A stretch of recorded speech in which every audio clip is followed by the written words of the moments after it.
extension of a day or so, but after that I wouldn't much. But I do hope you all can get it in, I said by 11:59 p.m. On Thursday. So it's better for you all because then you can start doing the final part, and I'm going to tell you one more time about that. I'm going to give you a sheet on Friday. I guess the cameras aren't rolling, so that's good. I'm going to give you a sheet on Thursday that has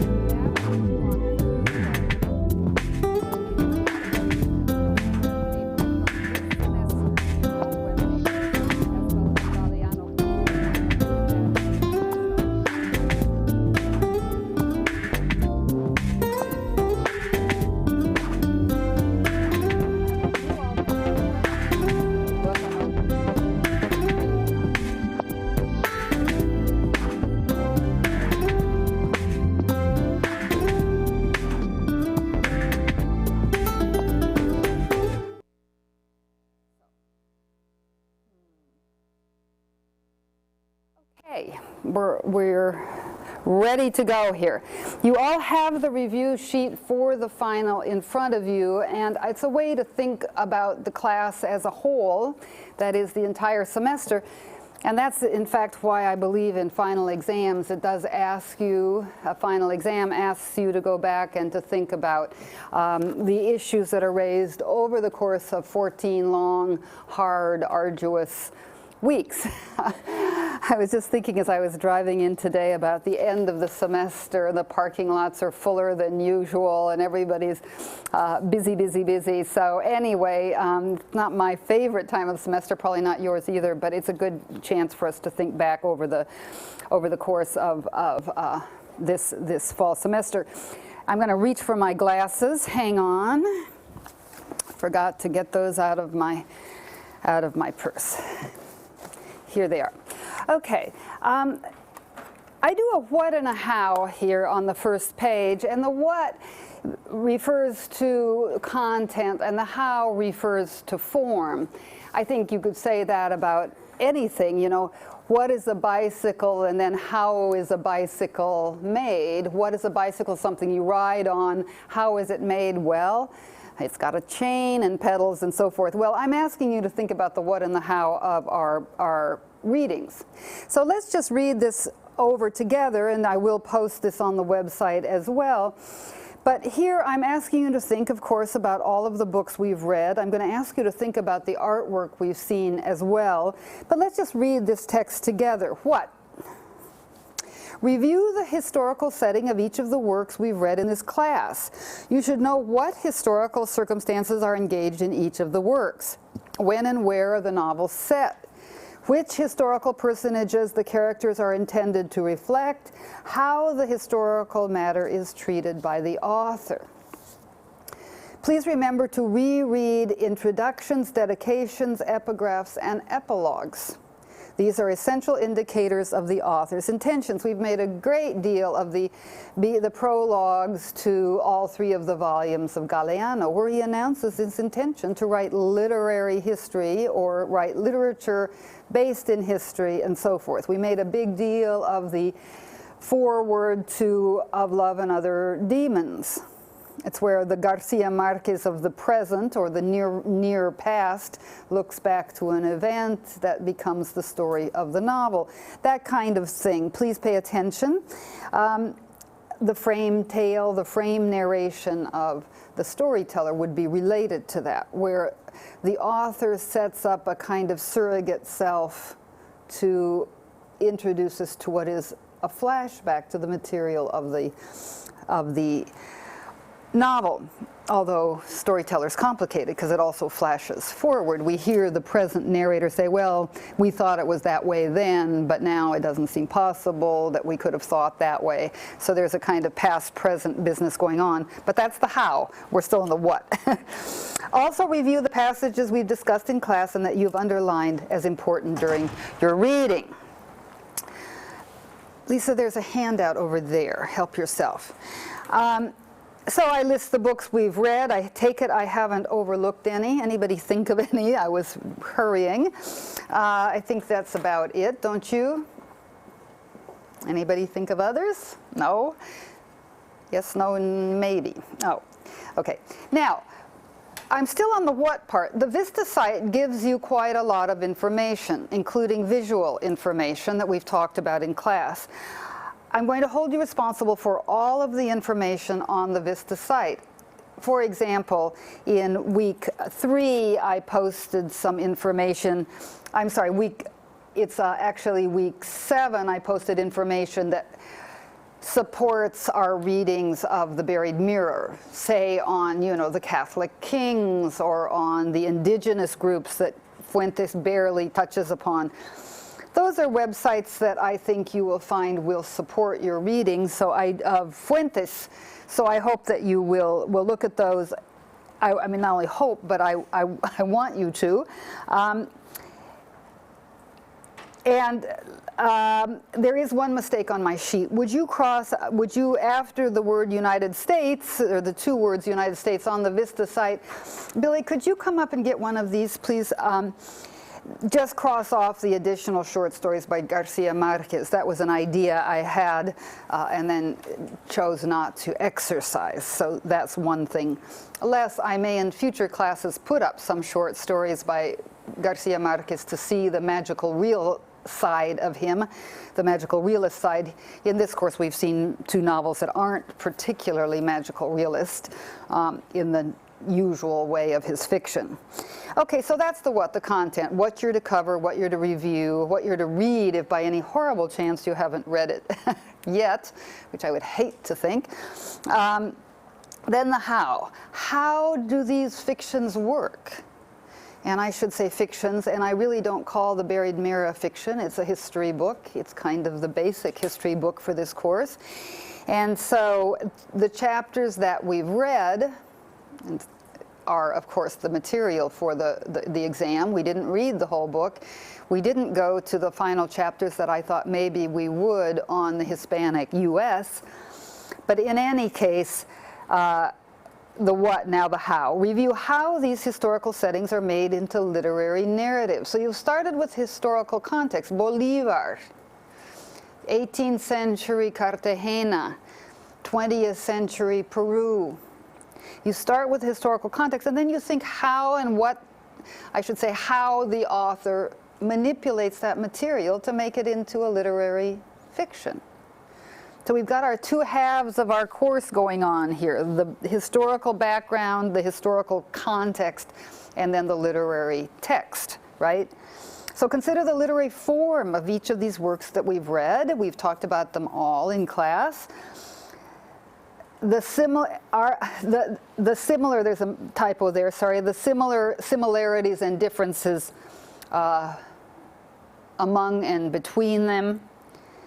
I hardly need to remind you with respect to genre. Now genre, by that I mean literary form. Poetry is a genre, theater is a genre, and fiction, another. That we have seen one collection of short essays, The Buried Mirror, one mosaic of literary historical vignettes, and 4 novels. I think it's actually 5, isn't it? 1, 2, 3, 4. No, 4. Okay, 4 novels, one collection of short essays, which I've called the history book of the course, and then, of course, the 3 volumes of this mosaic of Eduardo Galeano's. Okay, nonfiction. Now I'm going to take Fuentes, and I'm going to take Galeano, even though he says he's he's constructing a literary text, and certainly he is. It's not a novel, it's not a short story, it's not a poem, it's not an epic.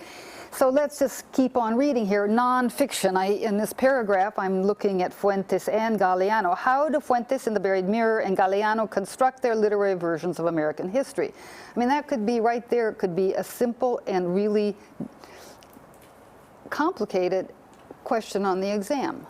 Tell me about the structures of these two works, how they treat the literature, the history that they engage. How do they communicate their own political positions? Galeano's use of irony, Fuentes' construction of parallels, predictions, and polemics. Kersna, there's a handout up here. What about Fuentes' use of art and photographs in his construction of his version of Spanish and Latin American history? By now you've seen that I consider visual art to be as important a historical document as I do any written text, and so I do ask you, though not perhaps very systematically in this class, to think about history in terms of visual representation. So obviously The Buried Mirror is a very beautiful illustrated book, so you have to think about what he thinks about these visual texts. I mean, I think he thinks they're more important than any written one, to tell you the truth. Or he wouldn't have done this. It began as a BBC TV program where he'd stand with his mic in front of a facade and point, you know. So we have to think about Fuentes' criteria. We also know that Galeano loves visual arts because we referred to lots of passages in the 3 volumes where he's interested in the visual arts, whether it's the murals in the 20th century in Mexico, whether it's Peruvian paintings from the 17th and 18th centuries, and so forth. So both of them, I think that would be a nice question too. Talk about the use of visual documents.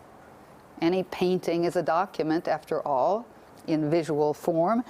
How they use visual documents in their historical reconstructions. Okay, now then just go ahead to the fiction. Take the building blocks of any novel, plot, character, setting, narrative, structure, and consider how they're handled in each of the works. Consider also how time is handled. For example, in The Storyteller, there are 2 very different versions of handling of novelistic events. We talked about nothing else when we talked about this novel. In Recollections of Things to Come, the characters tend toward archetypes. Rosas is the dictator with a capital D. Julia is the magical, attractive, feminine principal, right? And so forth. So I'm saying, think about a novel which tends toward the magical real, Garo, as opposed to something like The General and His Labyrinth, where the characters are very realistic. We know all about the aches and pains of Bolivar. We know about his knees. We know about his bowels. We know about, I mean, that's a very realistic presentation of, and yet Garcia Marquez will always veer toward myth. I mean, we could say Bolivar, we know how tall he is. We know so much about him as an individual, yet he becomes a kind of archetype of ideas. And one of you is writing on that, and I'm very happy about that.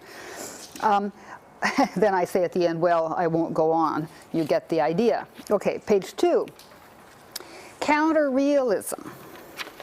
This interests me. You know, I have a book, an anthology of essays that I edited with my friend Wendy Ferris on magical realism. I've told some of you to look at the essay that I wrote for that volume because it happens to deal with Elena Garro, among other things, but you don't have to. I mention her in the course of and I mention the novel in the course of a rather long essay. But long story short, I think it's like I say about Latin American anything. If you're going to be a Latin American historian, archaeologist, sociologist, literary scholar, you can't ignore religion. You also can't ignore what I call magical realism. There's a kind of spirituality, a kind of, if you want, superstition. I mean, it's typical of North Americans to think of certain belief systems as superstition because we don't sometimes share those belief systems. But because religion is so at the base, and it's not only the Catholicism, it's the indigenous religions that persist, as we've seen, beneath the surface of Spanish Catholicism in Latin America, that we have a kind of counter-realism in literature. And I remember Billy made that point that it's, you read Latin American literature, and almost always you feel that it's different from, let's say, Thackeray or Balzac or Flaubert or James Joyce or Virginia Woolf. Think of the great realists, even the stream of consciousness modernists at the beginning of the 20th century, Joyce and Woolf and even Faulkner, very different feel to it. So think about this interesting idea that you can present history and historical facts more effectively if you use magic. Or if you use counter-realism. You can be more realistic about the horrors of dictatorship if you make your dictator a kind of nameless, faceless principle of evil, principle of cruelty. That happens a lot in what we call dictator novels. So, okay, so the counter-realism, again, let's read, I'm digressing. Review the works we've read in which historical realism veers toward fantasy, myth or magical realism or surrealism, whatever you want to call the non-realistic description of history in the relevant novels. How does magic tell us about the real of the historical past? I cite these two works, Recollections of Things to Come. In the case of, you can consider the use of allegory. Sorry, I'm going to have to clean up my typos here. I'll correct them on the version I post on our website. The storyteller consider how the non-Western chapters in the novel function to unsettle conventional historical realism.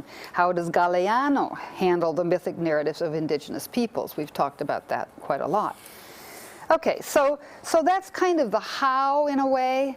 Then I'm looking at okay, so we've got the what, which is just remember the content, the historical setting, etc. The number two is how that historical setting gets manipulated, used, remolded into the novel or into the mosaic of short texts, or indeed into Fuentes' nonfiction prose.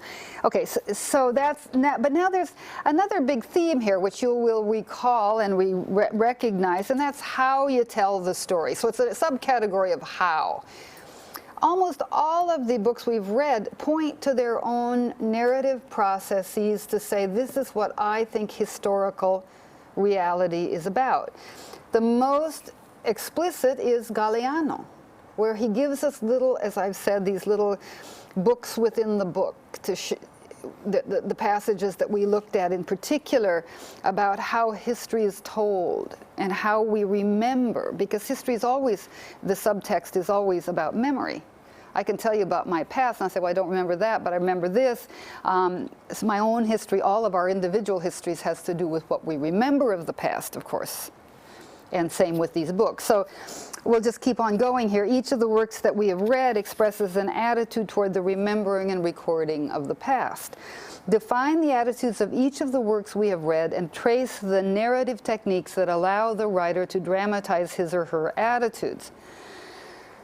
Go down to the asterisk, will you? Narrative technique. We've talked about this, but I want it defined carefully for when you're studying, so you can ask these questions of each of our texts.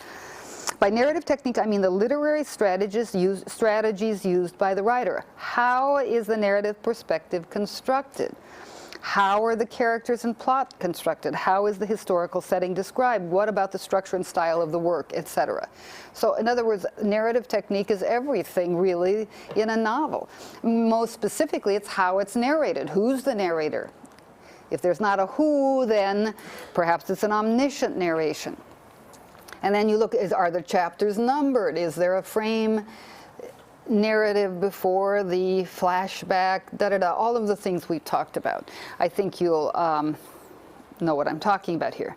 And if you don't, please ask, and we can do some test runs here. We can ask these questions of a particular novel if you feel that a certain novel isn't as controlled, as under your control as another one.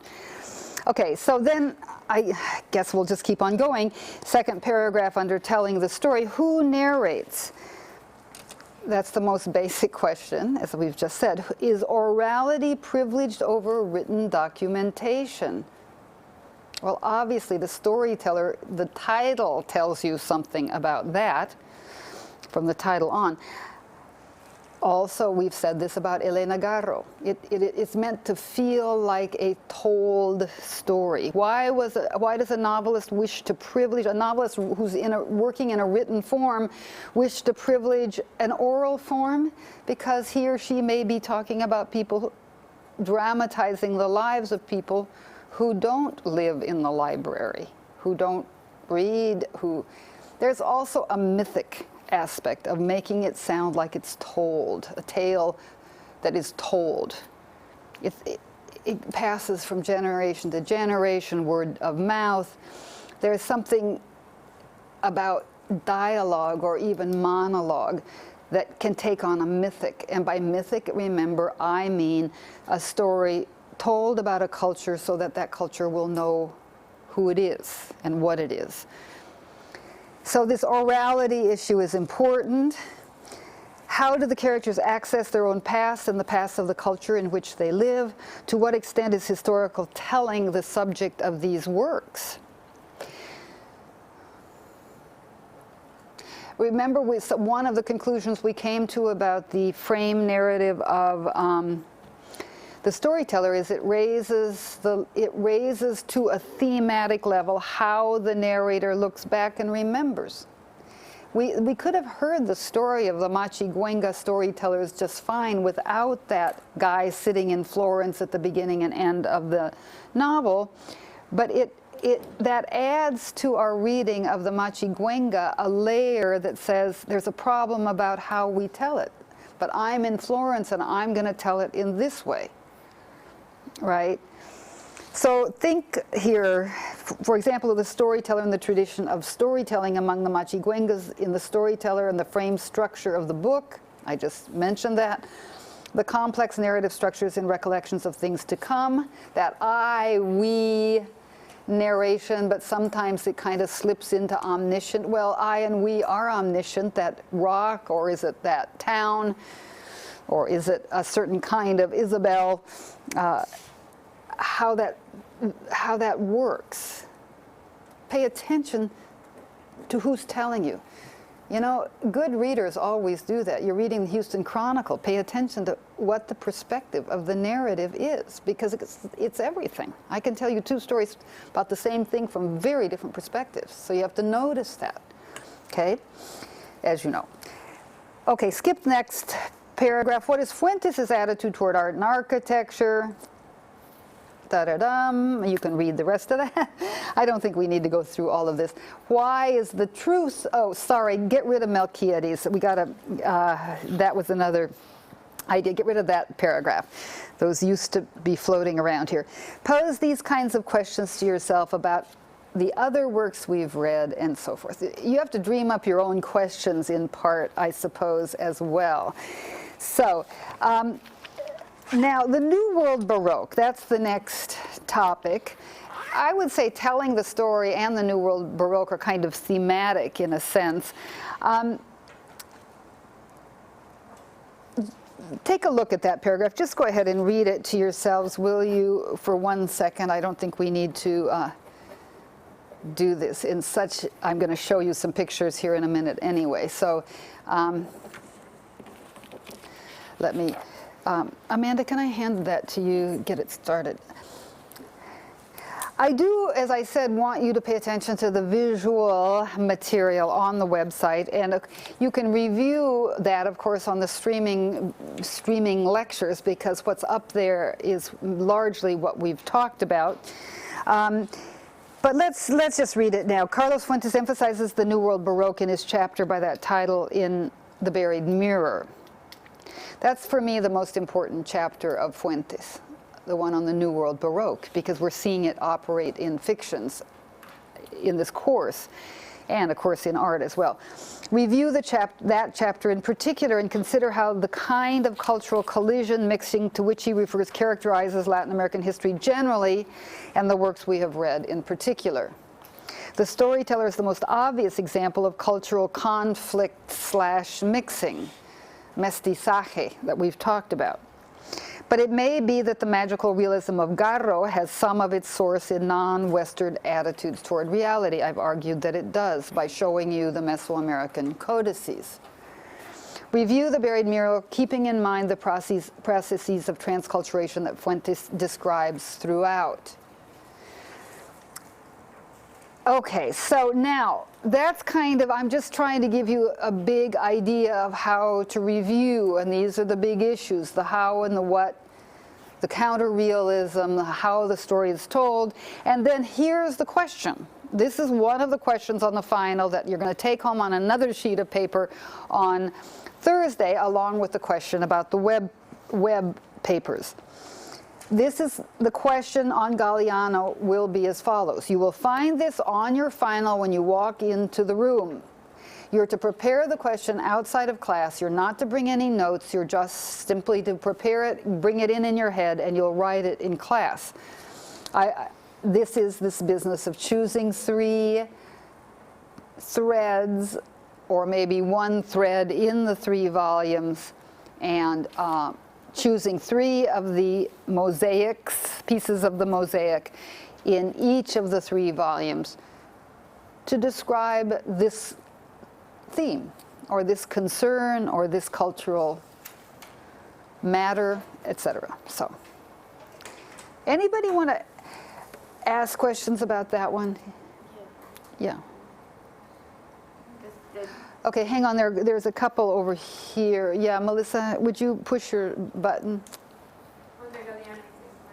Or whatever. Yeah, Galeano's fine. Yeah. I just had a question. So the thread that we're expected to find is from 3 different vignettes from the 3 different volumes? Figure you can choose 1 theme that runs throughout the 3 volumes, and then you choose 3 from each of the 3 volumes, 9 in total, that will deal with this. You could even do the how. You could say, look, Galeano's a master of irony. I'm going to show you 9 passages from each of the 3 from each, and then I'm going to describe how the irony works.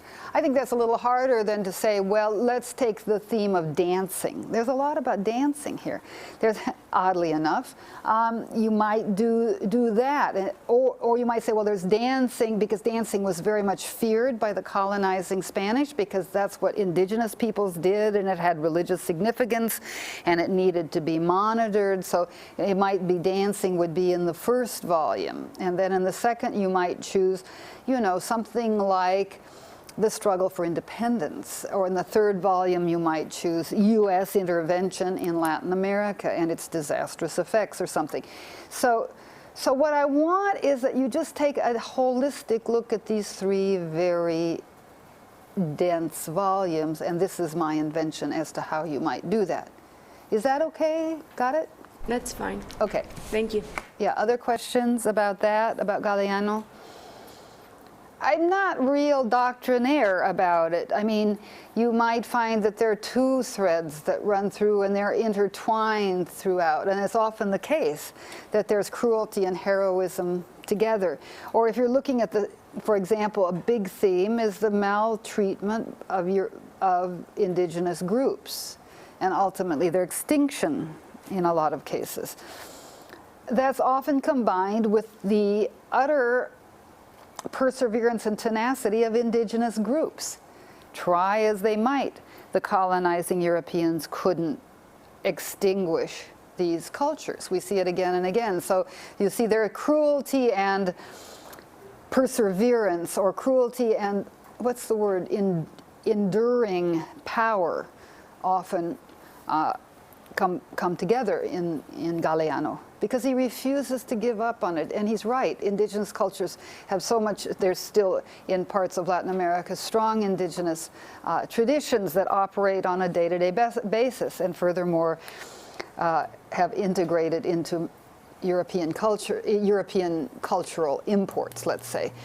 So unlike the US, where we basically don't have much discourse about indigenous peoples, we kind of forget, you know, people are amazed when you say that in Mexico there are 8 million speakers of indigenous languages. US residents say, huh? It's just like when you go to Mexico City in the summer, as I often do, they say, oh boy, that must really be hot, forgetting that Mexico City is at 8,000 feet altitude and it's splendid, and Houston is the one that's hot. Anyway, Jenny. For this, could you do something like, not like mistreatment of indigenous peoples, but just indigenous peoples and kind of like their, how even though like the culture around them is changing, there's still like ideas of that culture? Sure. Yeah, okay. You're going to find it a little harder to find in the later volumes. In the early volume, of course, the first volume, it starts that way. But that would be an interesting, the persistence precisely of into the 20th century up till 1984 of ideas coming from non-Western cultures. Absolutely, yeah. I mean, anything you wish to argue, just do it, do a good job of it, and I'm pleased. I don't, as I say, be brilliant. That's all you have to be. It's easy. Yeah, Amanda? I have a question about the exam itself. Yeah. Will it be, as some of your past exams have been, where you'll put a quote up and we'll have to place it within the novel and then answer to its importance? Yes. Let me tell you a little bit more about the final on Thursday, the actual form, but it is very much my standard thing, and it will be again this time, I can tell you for sure, is what I like to do is I like to ask you to think big, as this sheet is. Think about narrative technique. Think about how this novel is narrated as opposed to that novel. And then I want to reward close reading as well. I mean, because you could practically answer some of these questions if you sit in class and listen, but you can't ID certain passages if you haven't read the novel. Well, even then you can make educated guesses, I suppose. But long story short, what I'll do is give you 2 or 3 essay questions. One will be the Memory of Fire one. That's an essay question. I hope I say that. I expect, I don't really want a list. I want an essay. You know, this is the theme I'm looking at, and this, anyway. There'll be about 2 or 3 essay questions, and then there will be probably 10 identification questions where I give you a passage from one of the texts we've read, and I say, please identify it and give the significance of. If you just say, oh, this is the storyteller, it's obviously a passage from the non-Western chapter. But I will choose something that I think has significance for the novel as a whole. Right now, I'll tell you what I'll choose. I'll choose something that has to do with the metamorphosis in Mascarita's storytelling. Because then you have to go to the whole issue of the novel. And if you don't, I take off points. In other words, it's one thing to identify it, but I'm always going to choose passages that I think are important for the whole novel. So the significance is really, the question is, what does this have to do with what the novelist, or the, if it's Galeano, the mosaic writer, or if it's Fuentes, the essay writer, what does this have to do with thematics, the thematics of the book as a whole, right? So it is indeed, thank you for asking the question. I probably should have said that first on. You'll be doing both ID and give the significance of, so it's going to be a paragraph, not just Garcia Marquez, General in his Labyrinth. I can do that. I want you to do something much more. And so, I think that's just about it. I think it'll be those 2 forms. And it's 3 hours, I believe, and I'll give you what I hope will be a 3-hour exam. Always disappoints me when I see people leaving early. I say, didn't give enough questions. Okay, other comments? Yeah, Karsna, would you put your button down, please? Thank you. So you'll have 10 IDs, the essay that we prepare in our head before we on come that's here on to write. Galeano, so you can And then the probably 2 more. 2 more. And honestly, I can give you a more exact answer on Thursday. I haven't yet constructed the final version of it, but 2 or 3, and I don't give you a choice usually. Why bother? I want answers on certain questions, and sometimes I'll give you a particular. I'll give you an extra ID or something like that. Now, the other thing that I'm going to tell you on Thursday, and I'm going to give you the sheet of paper, is the things I want you to take off of the web papers. And I just didn't get to finishing that, or I'd have given it to you today. But I do want you to look over all the web papers, and you will have about 22 things, or maybe a few more, that I'll ask you to identify. And I ask you to identify them by giving me the name of the person who wrote the web paper. I don't want you just to go Google Venustiano Carranza and find out who he is and say, oh, well, he was one of the presidents of Mexico in the post-revolutionary period. I already know that too, but I actually just put up Venustiano Carranza from someone's web paper who's not here today. Well, anyway, I've been starting the process, but that's a kind of scavenger hunt thing. It's a way to make you read closely all of the web papers, because the web papers are all on the material for the class, so it's a great way to review. And indeed, if you'll notice at the very end of the document we're looking at the moment, I do say that I think it's smart if you go back to the web papers from my courses in 2004 and 2005, because you will find there material that is still on your syllabus. So that's another good way. And also just to see what people have done with the web paper assignment in previous classes. It doesn't take a minute. It's like surfing the web. Just surf these web papers and read the material that's given, and you'll have a good summary of some of the issues of the class. Yeah, Lisa. So 2 questions regarding the web papers. Back to the what of your review document. Yeah. You clearly want us to review everybody's web paper from this semester, but also definitely from past years, or No, suggested? That's a suggestion. Okay. Suggestion. Okay. And then I'd like to just sum up the review. I mean the final review questions that we can prepare will be given to us this week on Thursday, and the final exam will be on the 11th, which is a Tuesday from 2 to 5 in this room? That's right. Okay. In this room. Yeah. Yeah. And you've already got the memory of fire question on page 3 of this document. I'll put it again on the next one, along with the elements from this year's web papers that I'm asking you to identify. Now those you are going to bring to class, because obviously you're going to be doing that while you're looking at your own computer. I've had one problem with a web paper, and I'm sorry to say it's Ashley's, that my computer can't access, and everyone else's apparently can. So I'm going to make, Ashley, I'll probably make your topic one of the extra credit ones or something, but and then there are a couple of you who haven't finished. I'm going to look this over between now and Thursday.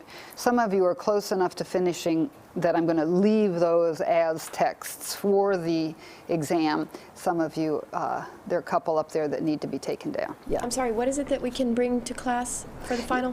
On the final, I'm going to give you a list on Thursday of the things from the web papers that I want you to find and identify. You will bring those into class to the final. I shouldn't say into class. You'll bring them to the final, because those you will have done at home, because you're going to be looking at the web papers at home. So in other words, there's kind of, if you want some part of this exam that is take home, if you want. That's the way I would think about this, because these are questions you have beforehand. One you're going to write in class, the other you're going to bring into class, but it's not like the same as a test exactly. Yeah. What do you have to have on your Would you push that down? on your WebCT to look at your lecture videos? Some of them I can watch and some of them I can't. Is there something that you have to have that goes compatible with your computer? You will have been in class and heard what I have to say. I was just saying, I happen to mention that with respect to the visual arts, because the visual arts that are on our website, and I want to look at those in a minute, I've talked about most of those, if not all of them, in the lectures. I'm not going to ask you to ID visuals, probably, although now that I think of it, it's sort of a nice idea. Hold up a picture and say, what is this? But I want you to think especially about the New World Baroque. It happens to be my topic at the moment. I mean, what I'm thinking a lot about. I'm reading your book for my paper. Thank you. Oh, you're reading my book? Oh, well, I have it. That's they very had good. a copy of it at the downtown library. Oh, you're very good at getting things from the downtown. I brought a copy, actually, of my book to loan to Jenny as well. Yeah, thank you very much. It just happens that I like to think about visual and verbal structures in a single thought, and the New World Baroque is a way to do that. So, does that answer your question, Karzna? Well, yeah, well, some of them I just wanted your lecture videos. I just wanted to go back just for the sake of going back. Yeah. So I guess.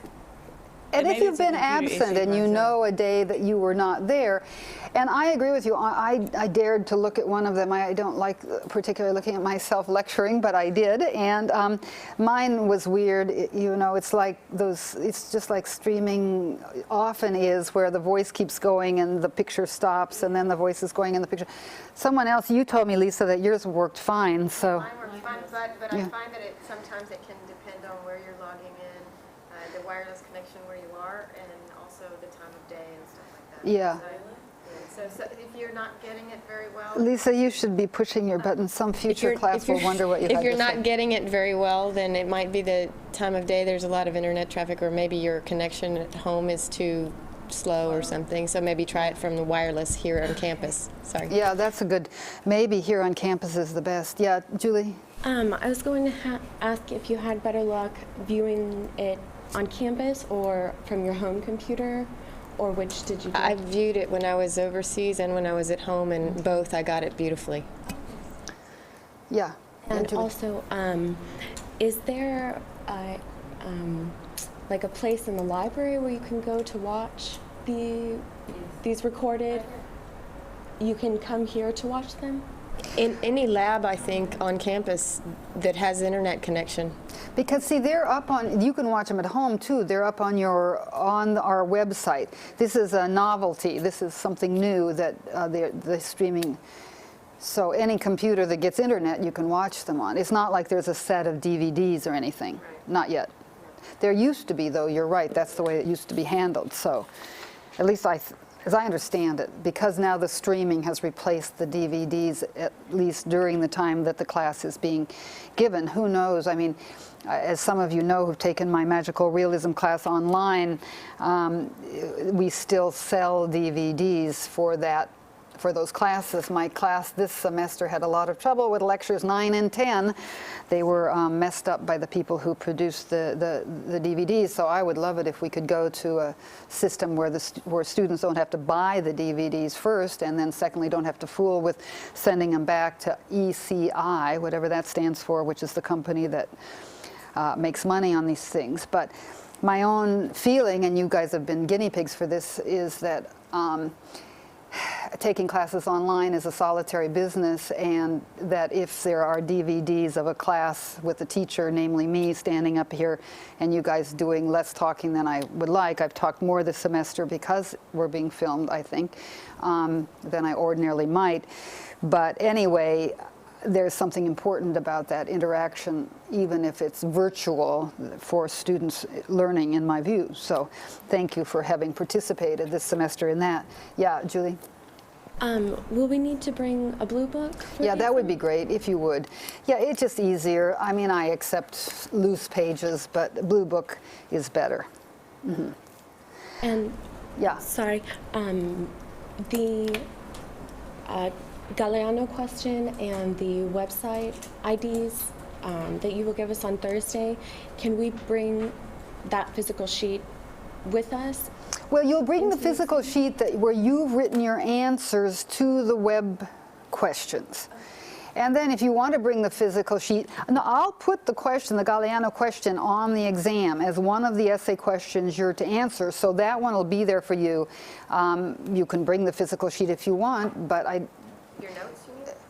well, I'd prefer that you not do the notes. I'd like to think that you hold in your head 9 pieces of Galeano that you can string together in a narrative. So that's kind of part of the exercise. So no, don't bring your notes on Galeano. Yeah, Carson. Oh, sorry, wrong question. Yeah, But that's okay. That's what this review session is about. for the books that there was a couple of them, mainly 3 books. Well, mainly 2 books that I read, but I felt like I was just going through the motion of reading. Okay. How do you suggest that I go relook at that book without having to read the entire book over again? Which and which get 2 everything? are they is my Oh, first question. The General and His Labyrinth and The Storyteller. I just feel like I was just reading the words. Okay. Anybody want to start with either of those? I mean, our Bolivar specialist, I don't know, Amanda. I won't call on you. You can volunteer if you want. But They're very different kinds of books. Anybody want to respond to that? I expect maybe you have some company with respect to the storyteller.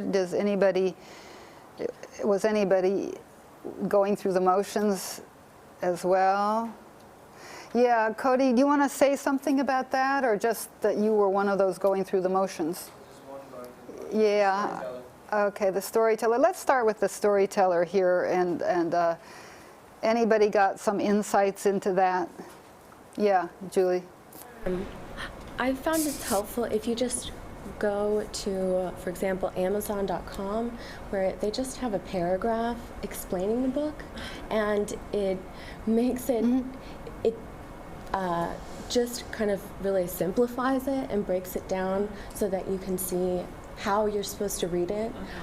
Like they usually mention the author's intent or something, which of course shouldn't be like the basis for your knowledge, but I found looking for outside sources and like reviews of the book by various critics is helpful and helps put it into context and maybe helps tell you how to read the book.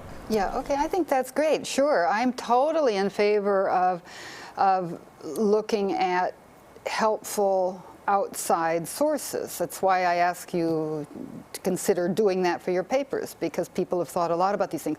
I don't, of course, accept it as a substitute, but just thought I had to say that.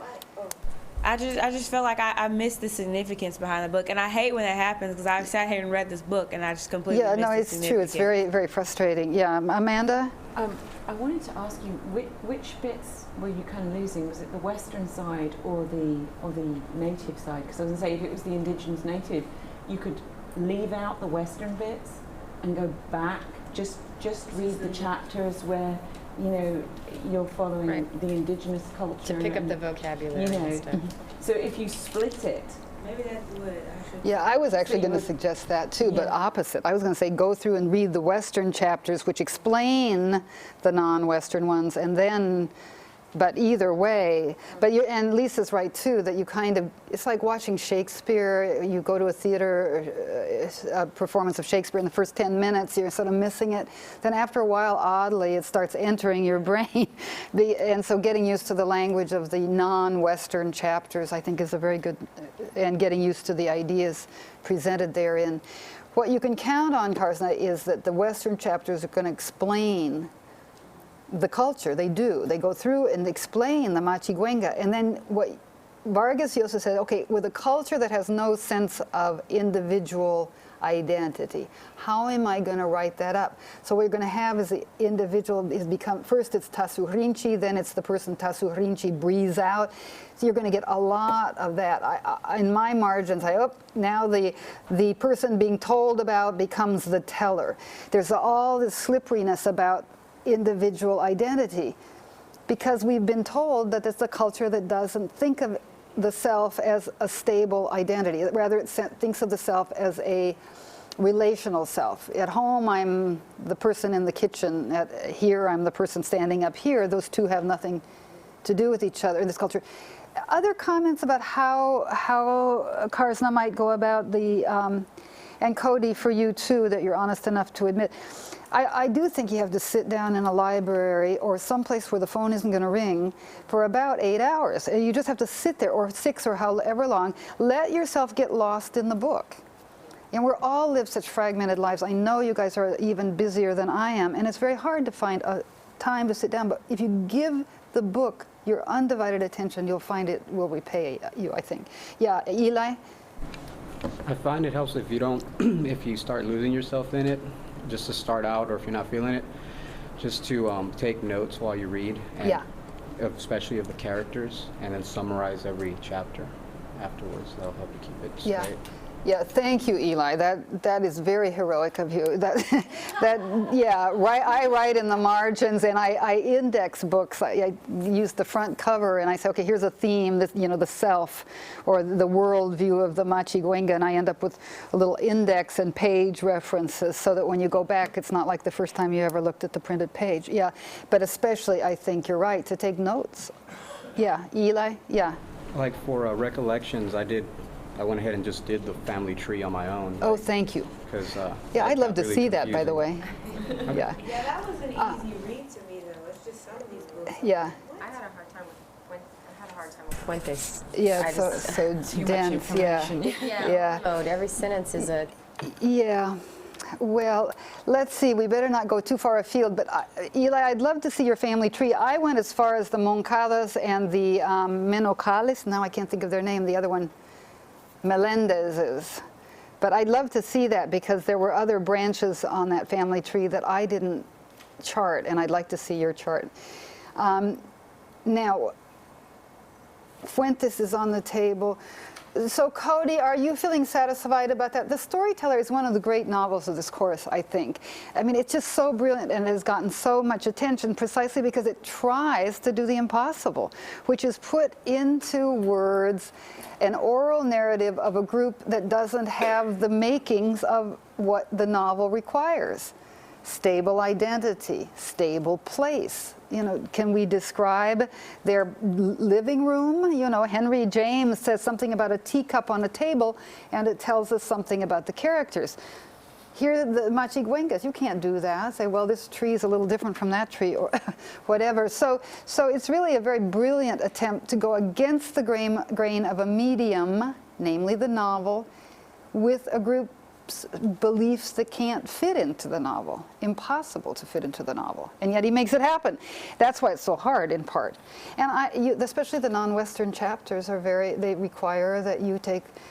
I find myself doing arrows, you know, say, okay, here's the speaker up here. Now wait a minute, how that speaker became the spoken about. That happens a lot. The flipping of the self, the teller and the tale, or the teller and the told, I guess I should say. Yeah. You know, with specific reference to the Storyteller, are we going to have to remember how to spell all the different gods and the... Well, I don't care if you remember how to spell them. It would be nice if you did that in your, not that you have to memorize the spelling, but in the note-taking and the reviewing process. I put up my little dictionary for you of terms and what they mean. It wouldn't hurt to, as Eli's suggesting, make sure at least you know what they mean. But no, that's not the level that I'm interested in. Yeah. So, okay, now the Fuentes has come up as a difficult text. Anybody have advice for Lisa on reviewing that text? Yeah, Jenny? I think your that review that you gave us for the quiz was helpful because it's very specific, like you wanted the 4 major things that happened in like 1492. Right. And there's like a paragraph. And the person who had my book before like starred that and highlighted it. But I mean, if you go back and like look for it, if you go back and look for it, like it's right there. And I think that's really helpful. To me, that was a history book. And I agree, it was hard to read because it's like sitting down and like, here's all this information that you need. Yeah. It's not like a plot or it's just lots of information. So I think using that, if you still have it.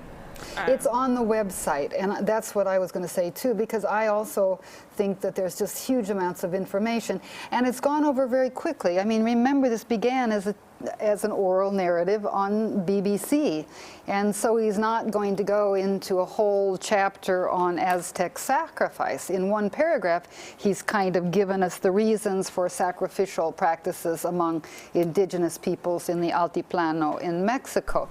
And in Mesoamerica, actually, not just the Altiplano. So that I guess that's my best advice too. Yeah, Karsna, do you have another thing? Yeah, well, because I am a history major, everything I read most of the time, you read it like a textbook. Because in history, all we read is textbooks. We don't really read novels. That's why I had a hard time with things like The Storyteller. But like since it is broken down, everything that he says in The Buried Mirror, well, I like the book only because it was a textbook and it was something I was familiar with. Everything, like, when he talks about something like she said, sacrifice, or he'll talk about the New World Baroque, he has that big chapter on it. He really focuses, he tells you what he wants you to know, basically, so you don't really have to look for it as you do in a novel. So just know what he wants you to know, pretty much. And he'll tell you, like, the beginning, he's real good about his paragraphs. At the beginning, his introduction pretty much told me what he was going to do for the whole book. It was kind of like that roadmap she tried to tell us to write for our papers.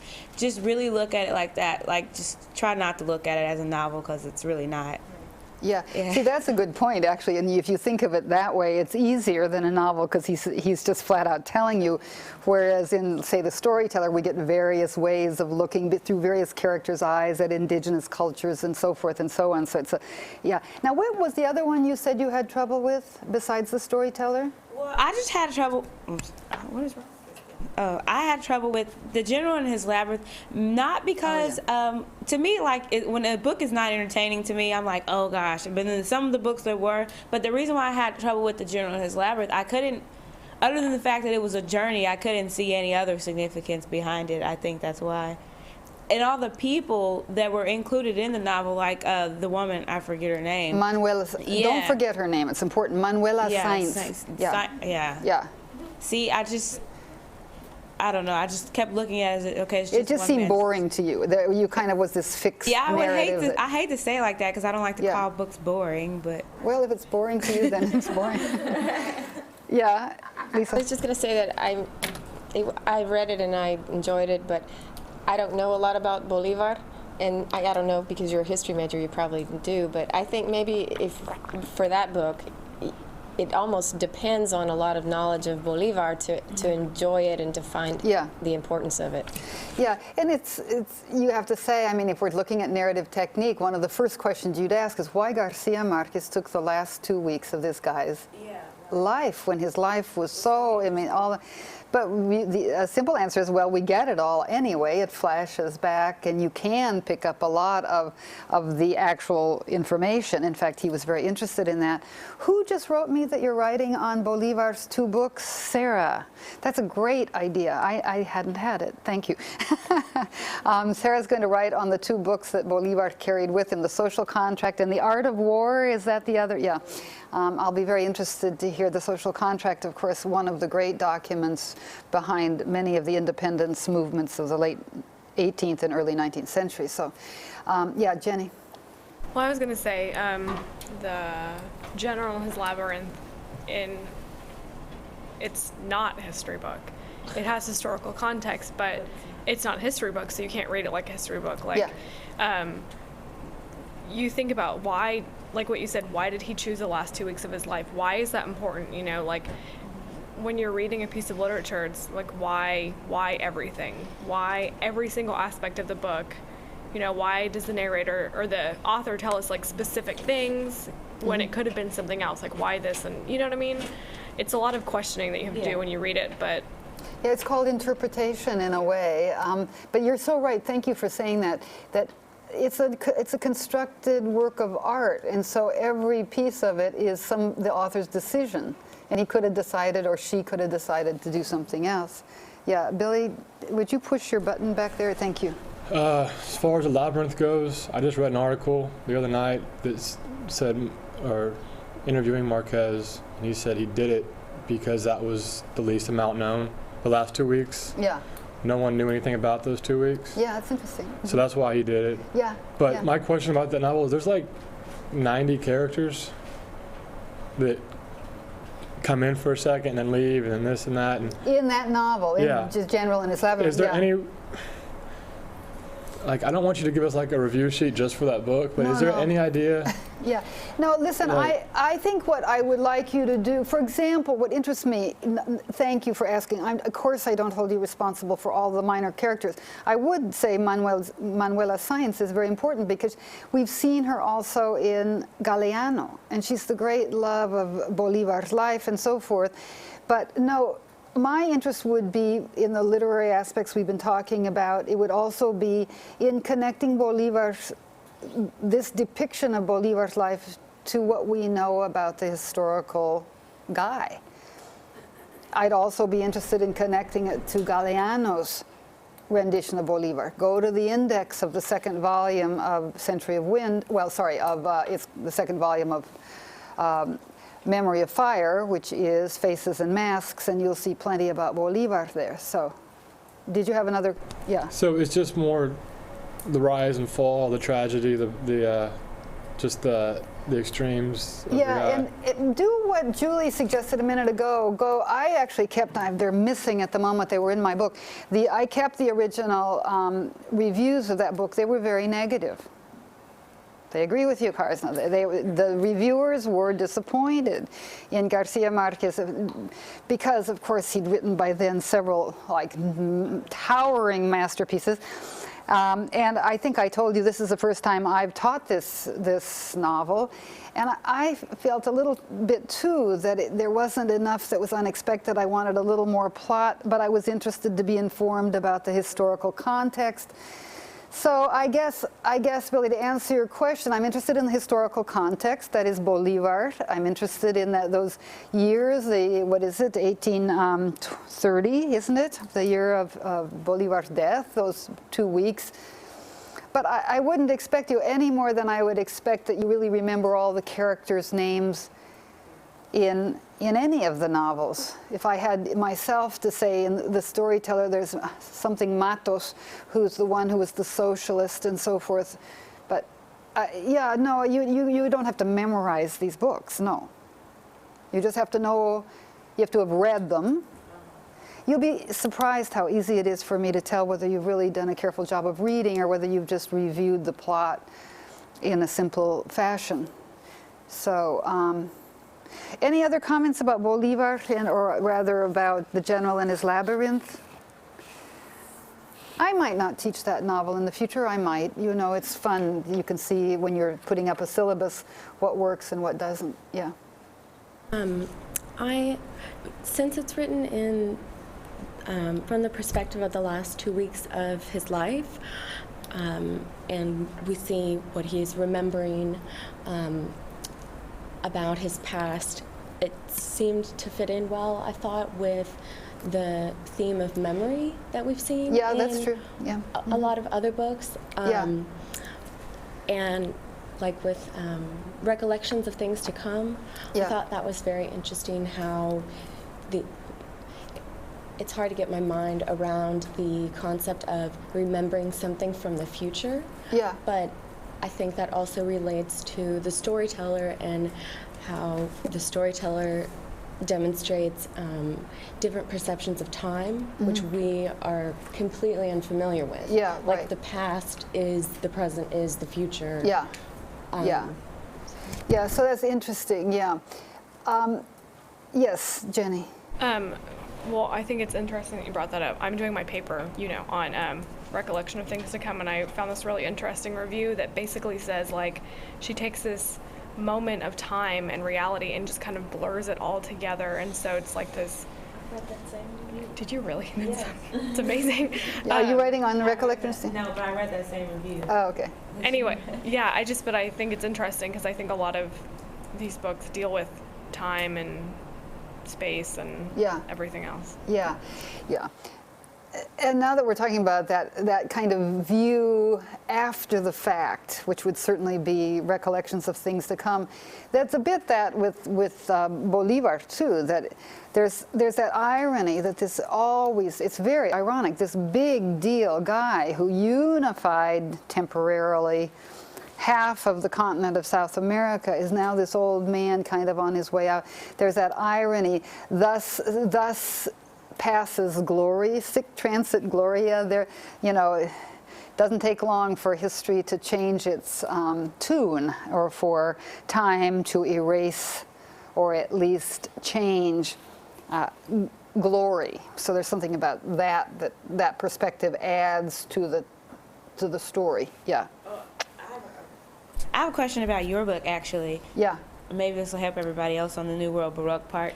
But in your book, where would you suggest I look if, for example, I'm trying to talk about Baroque in novels, not necessarily novels, just any Latin American novel, because your book is big, and so I kind of just find what I can, but where would you suggest I look? I guess I'd have to say that you should start by looking for the work on the novel you're interested in. But if you're interested in sort of the Baroque as you know what, I'm going to email you with an answer to that. I happen to have my book here. I don't know if anybody has, besides Cars, I'm going to loan this copy, which actually I just went to the English department chair's library. When you publish a book, you give your chairman a copy, and I said, Wyman, can I have this? My student needs it. And he looked at me very oddly. And I said, oh, she's very responsible. I didn't want to give you my private copy because I've marked it up. But this book deals with the New World Baroque in various works of Latin American fiction. There's not that much. It's partly why this book has actually had some success. It came out a year and a half ago because nobody's really thought much to connect the 17th century, which is the Baroque, the period of the Baroque, to contemporary fiction. But there is some of it, and I guess the best would be to Google Baroque and the name, or New World Baroque and the name of the novel you're interested in. And I can give you a couple of references, but there aren't very many, actually. You talk about Of Love and Other Demons. Whoop, go like that. Yeah. Yeah. She talked about Of Love and Other Demons in there, but for the most part, what I got out of your book, I found interesting because some of what you said, what you say, kind of when you Google New World Baroque, some of it seems like the opposite. Oh, and not to say that I'd rather go with what you wrote in your book, not because you're the teacher. Or it's possible that both things are right at once. Well, yeah, and that's what I'm trying to make a connection because when I Googled Baroque, they split it up into different sections, kind of four Yeah, well, of course, there's the European Baroque, and then there's the New World, and so forth and so on. So it's a huge topic. It's like saying the Renaissance, or it's like saying modernism. There are lots of subcategories and ways and conflicting definitions, indeed, of the term. Well, I had my computer all hooked up to look at the website with you, the artwork, and go over that. Let's leave that for Thursday, and we'll continue our serious review of the material. I think this has been very useful. But right now we have a guest who's going to give the evaluations to the history students, those of you taking the course for history credit. If you would stay and do your evaluation, and I will dismiss the rest of you and see you on Thursday. If you have any questions on your paper, I'll be keeping a close eye on the website, so write me, and if I can help you, I will. Thanks. Yeah.